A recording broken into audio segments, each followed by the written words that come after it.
Major change in your life, in the way you perceive the world or yourself, does not have to take a long time. Change can happen in an instant. Hello, welcome back to the Business of Happiness podcast. I'm your host, Dr. Tarryn MacCarthy, and today is going to be such a juicy day. I am so excited to talk to you about change and this myth, this strange wives' tale that change has to be hard or change has to take a long time. And the truth is, change can happen in an instant. In fact, that's how things change. Instantly, maybe in small ways, but they happen instantly.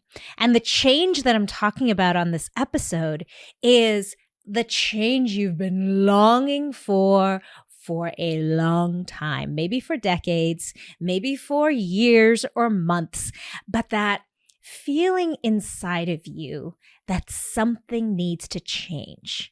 And the fear that it's going to take so much work, that it's going to take so much effort, that you're going to need to sacrifice or, lose relationships or lose love, or that it's going to be very hard, is a fallacy. And that belief is what prevents us from change. We all know that change is the one truth, the one consistency in this beautiful evolutionary process that we're living on this earth. It's true for all of us. It's true for economies. It's true for governments. It's true for relationships. It's true for our own personal development and growth. It's true for our businesses and our patients. We're going through constant change, and yet it's one of those things we fear so much. And I think it's this part that we think it's going to hurt. We think it's going to be painful, or that we're going to lose something along the way. And so we resist. But sometimes there's a change, there's an intuitive knowing that we have that a change is needed or necessary. You know that feeling when it's building inside of you? That's what I'm talking about. That change that you know needs to take place in your life. And it doesn't have to take a long time. So I'm going to show you some evidence of that today. I'm going to tell you about this example. It's unbelievable. And I swear by all that there is to swear upon, this is the truth. My whole life, I have been challenged with migraines. I think I've talked about this on the podcast before. I have. Since I was, I think, about 16, maybe younger, but I just remember at 16 really them impacting my quality of life. And because they were such a persistent part of my life, I learned to live with them. I mean, if you knew me, maybe you knew I had migraines, but you might not. You definitely would not know that I was having at any point in time between 4 and 19 migraines a month. And that's the truth. That's documented in all my doctor's offices. I went through every possible treatment for them since I was about 16 for, 3 decades, essentially. Was on every medication, went to endocrinologists and to neurologists and to, was put on blood pressure medication, diabetic medication. And I've tried it all. And really came to this very comfortable place several years ago, I'd say about 10 years ago, where I just kind of accepted, maybe 15 years ago, where I just accepted, okay, this is my lot in life. I get migraines. I didn't even like to say I suffer from migraines because I really lived with them. I would treat patients with migraines. I built businesses with migraines. I ran 36 miles with a migraine. At one point, I was running those beautiful races with my Drunken Muscle crew. Shout out to the Drunken Muscles. And we were running a running team that would run these overnight running stints, where you run like 200 miles with your 11 of your closest friends. If anybody's done that, it's amazing. But I did an entire 36 hours, 36 miles with a migraine. And I had medications that would mitigate the pain, but the migraine was persistent. And that just was what I knew I was living with. I had created all kinds of coping mechanisms around it, but I never identified when I went to nutritionists what it was that was triggering my migraines. This March, as part of my rapid transformational therapy certification, my greater certification in hypnotic therapy, I was working with another person who was in training, another one of my student colleagues, and we were practicing on one another.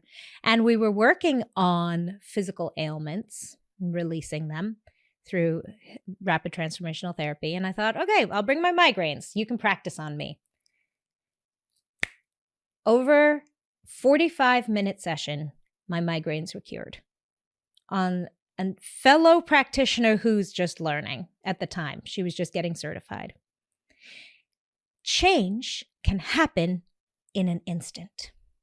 I have been migraine-free except for one migraine in the past. So what was that? March to July. That has not been true for me. I have never gone 1 month without migraines in the past 11 years. The only times I didn't get migraines was when I was pregnant with my daughter. And that was 11 years ago, 12 years ago. Change can happen in an instant. Now, this change is a physiologic change in my body, in my brain. And even that, something that had been so embedded in my physiology for so long, for decades, for 46 years, was changed overnight. And it wasn't magic. We know this because it is repeatedly shown, research-based and evidence to us in all of scientific literature, that our brains and our thought processes are so intricately related to our emotions, to the function of our body, to our physiology, to our hormones, to our metabolism. And all we have to do is change our mindset. And as you're listening to this right now, this might seem like voodoo to you. Please hang on. I'm coming for you. What I'm talking about right now is changing the neural pathways in your brain. That is how we make change on any level.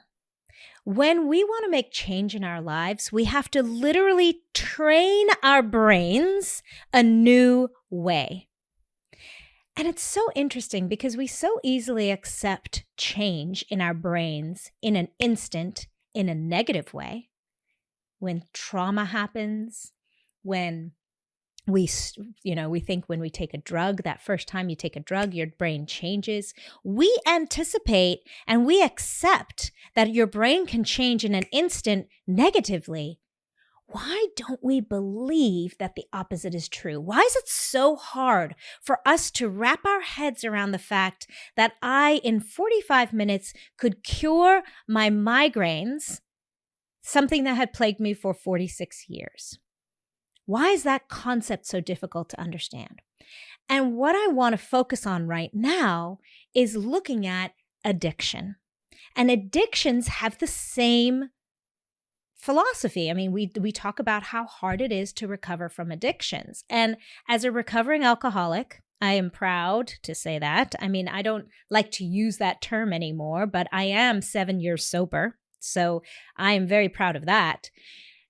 It was very difficult for me to end my relationship with alcohol. It took me, from the moment I decided I wanted to stop drinking, it took me 5.5 years.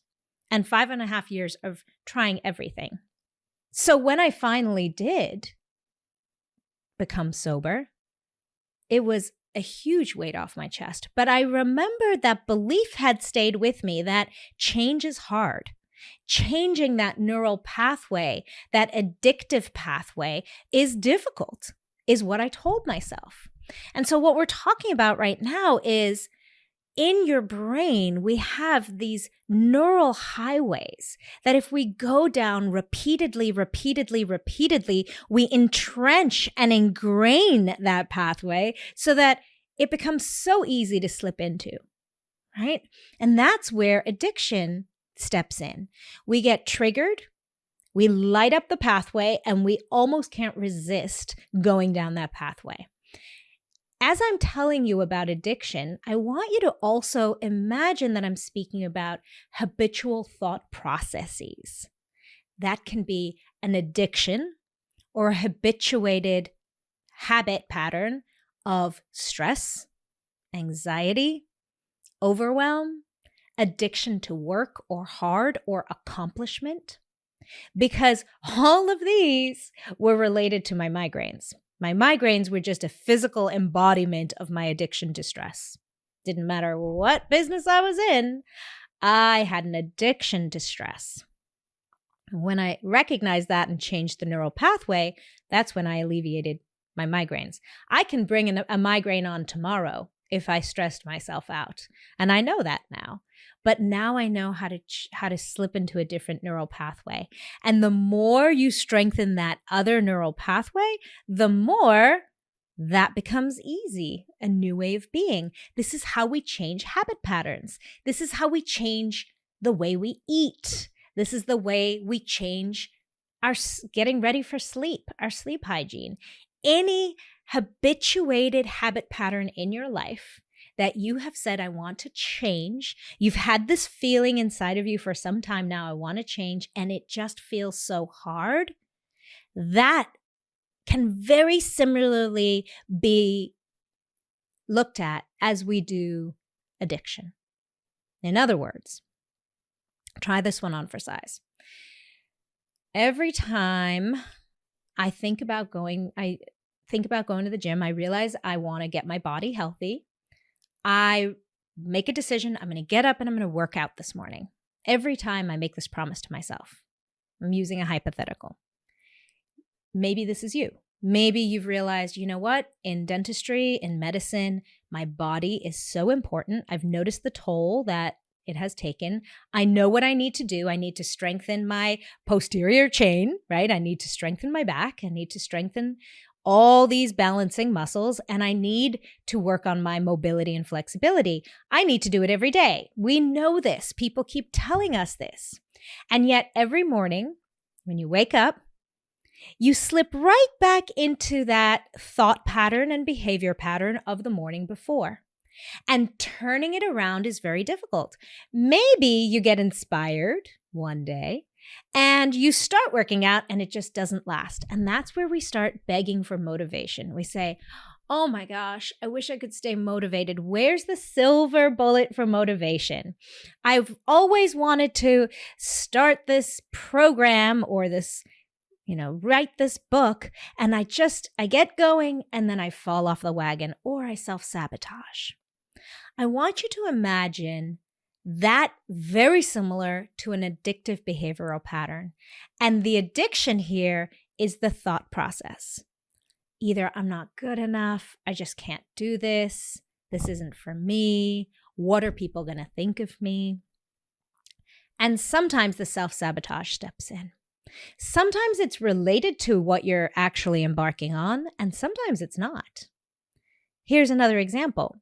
When I started podcasting, I knew that was the change I wanted in my life. I had put podcasting on my vision board. This was almost 3 years ago now. I'd put podcasting on my vision board a couple years in a row. I kept listening to podcasts. I was dreaming about it. I had spoken to a few people who started a podcast, and it was just that fear of actually taking action on it that was holding me back. It was a change I wanted to make in my life. But the fear that kept stepping in was the addictive thought pattern of, I'm not good enough. So every time I'd start writing a podcast episode or start picking out a jingle or start ordering the equipment, the technology that I needed, I would self-sabotage because that thought pattern of I'm not good enough would keep returning. And we know the way you think, what you believe, how you feel, that those parts of you shape your reality. So if we could just change what you believe about yourself, your entire reality will change. If we could change that thought pattern of I'm not good enough, who's going to care about what I have to say? You would take action on your dreams and your entire reality would change. And it's that neural pathway that needs to be changed. And we keep slipping into it, but what needs to happen is an interruption. And the interruption is instantaneous change. Because when we interrupt that neural pathway, now it goes in a different direction. And we've started laying the seeds for a new neural pathway. This often happens in the shape of tragedy, right? Sometimes you go to a funeral and it hits you. Oh my gosh, life is too short. I have got to take action on my dreams. And that's enough to interrupt that thought pattern, that habituated behavior, and you start a new behavioral pattern or a new thought pattern. Right? Maybe it's an illness or a physical ailment in your body where it kind of lands in, or a diagnosis that the doctor gives you and you think, okay, that is the straw that broke the camel's back. This is the interruption that stops that thought pattern, stops that behavior pattern, and now I'm going to change, right? What if we didn't need tragedy to make us change? Because we don't. That's just another story we tell ourselves about change, is that I can only change if I hit rock bottom. I can only change if something drastic happens in my life. Not true. Change can happen in an instant, and it does not have to be hard. It does not have to be tragic, and it does not have to take a long time. So to prove this to you, I'm actually so excited. I was going to give you this beautiful practice here on the podcast. So if you're listening to this on Apple Podcasts, that's fabulous. But you might want to jump over to the YouTube version because I'm actually going to demonstrate something for you. And it's how we can use our bodies to stimulate change in our brains. What this is called, it's heralded by a really cool woman, another fellow hypnotherapist friend of mine and an awesome coach on addiction. And she calls it bilateral stimulation for hemispheric synchronization. So if you imagine addiction or habituated thought patterns live in one hemisphere of your brain. So that thought that keeps going, I'm not good enough, it's too stressful, life is stressful, or I need to keep working, the addiction to work, the addiction to overachievement, the addiction to stress. If you imagine that loop lives in one side of your brain, one hemisphere of your brain. And so when you identify that addictive pattern, the interrupter is when we can start the bicortical stimulation. If we can just get the thought to travel to the other side of your brain, now we've done a form of interruption. And we can use our bodies to support us in that. So I want you to think of, in your own life, some kind of an addiction, or let's even say a craving, right? A craving, a deep craving. And I want you to just bring that craving or compulsive feeling to mind. For me, that's easy. I can do that with sugar, right? I have a deep sugar craving and addiction. And I can just literally cultivate that feeling right now, just for a moment, maybe even close your eyes and bring up that addiction or that craving. Maybe it's to overachievement or work, or maybe it's to checking off boxes, or maybe it's an addiction to sugar. Here's a good one. Something that you have been wanting to address and change, and you know that this is something that you've been wanting to shift in your own life. Just bring up for yourself that feeling, really sit with it, really feel that compulsion, feel that craving, Allow yourself to really feel it. And I want you to rate for me, kind of on a scale from 1 to 10, where that would land. Right now in my body, that craving's about a 3, just because here on the podcast, I'm not really craving sugar. But I want you to bring that up. Okay, so bring that craving up. Try to escalate it, escalate it, escalate it. Think about the thing, the action, the thought pattern, even if it's a habituated thought pattern, that a depressive thought or a thought that you're not good enough or that no one will love you. Just go there for a moment and turn the dial up.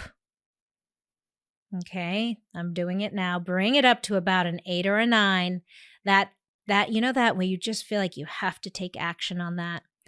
Like, I might change the way I drive home just to go and get the sugar. I might find an excuse to go to that part of the house where I know there's a sugary treat, where you start really obsessively thinking about this thing. Okay, now I want you hold that level of craving. And I want you to take any object. I'm using this crystal because it's what was on my desk. You can use a water bottle. You can use a ball. You can use some kind of a squishy. It doesn't matter. And I want you to take that in one hand and toss it to the other. Just pass it back and forth, holding that craving.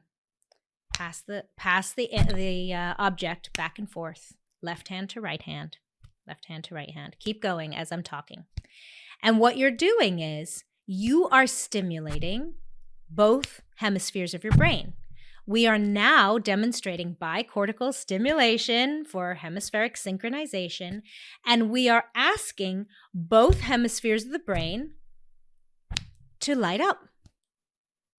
Keep going, keep going, keep going, keep lighting it up.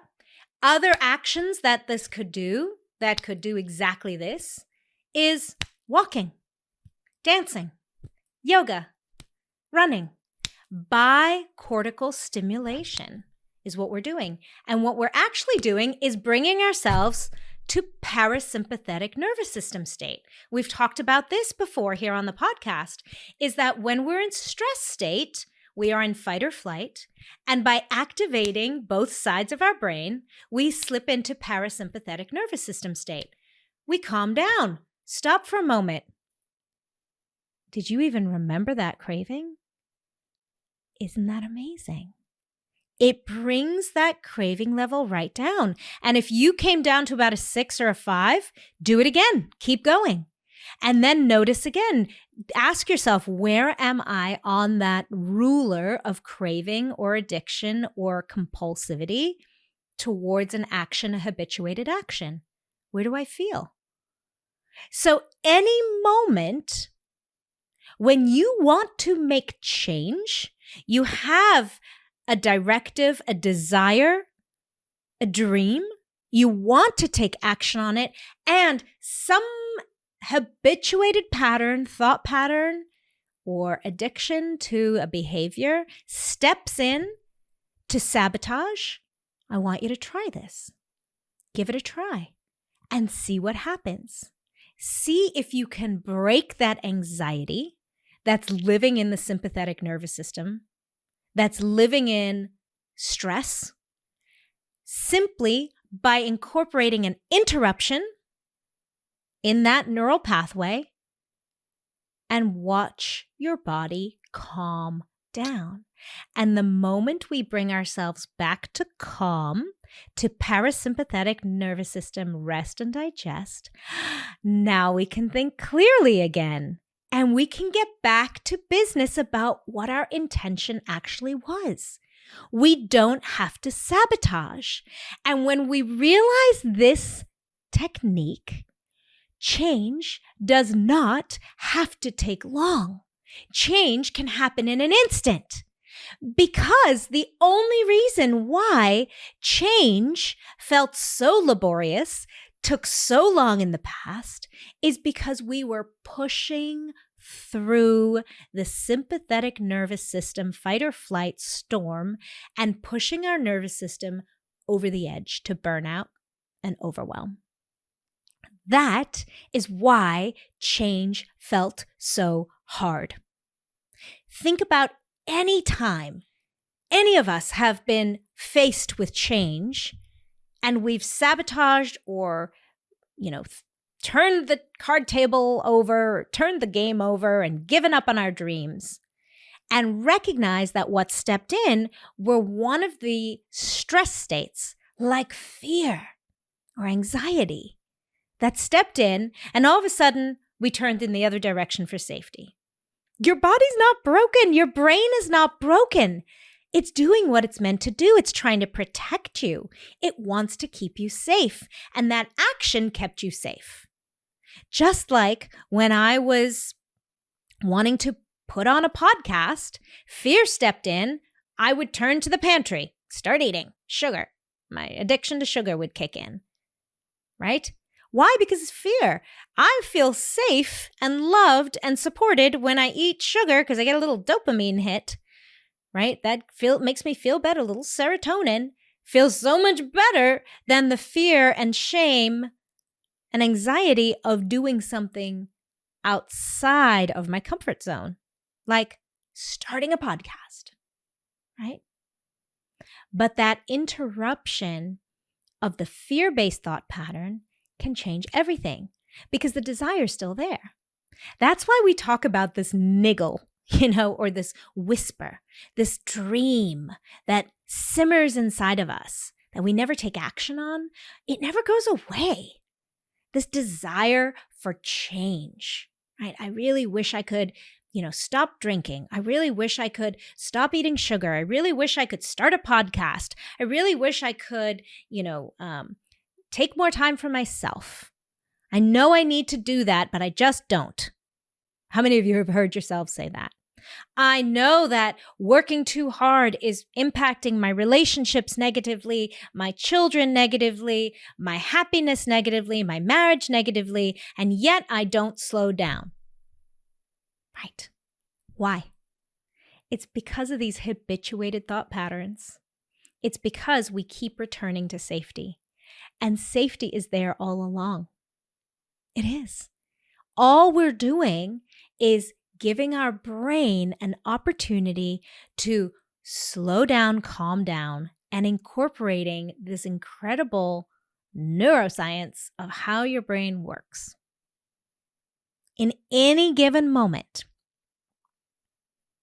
there's a feeling you have that you don't want to have. If there's a feeling you have that you don't want to have, a compulsive feeling, it feels out of our control.